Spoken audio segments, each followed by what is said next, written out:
මර්වින්. අම්සිව රස්සාවෙන් අස් කරන්න ගිහිල්ලා අපේ මැඩම්ට උනේ අතේ තිබුණු තුට්ටු ටික නැති කරගන්න එක විතරයි. ඒකනේ මම කියන්නේ. ඒකනේ තමයි. ආබණ්ඩරයි මේ කනබොන වෙලාවල් වලට සතා සිව්පාවට මේ කරදරයක් හිරියරයක් බනින්න එපා කියලා කතාවක් තියෙනවා නේද?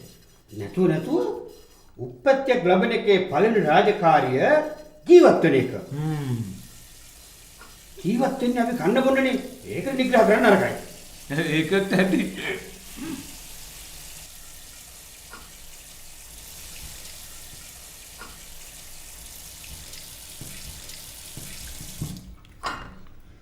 ඌ තමයි දවසකටත් මිනිහා.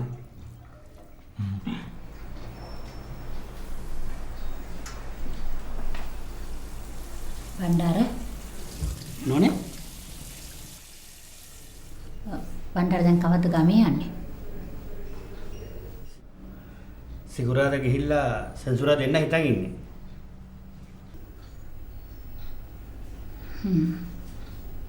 ඒ කියන්නේ ලබන සතිය සෙන්සුරාද?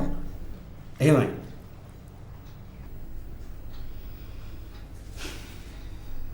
අනේ මන්ද.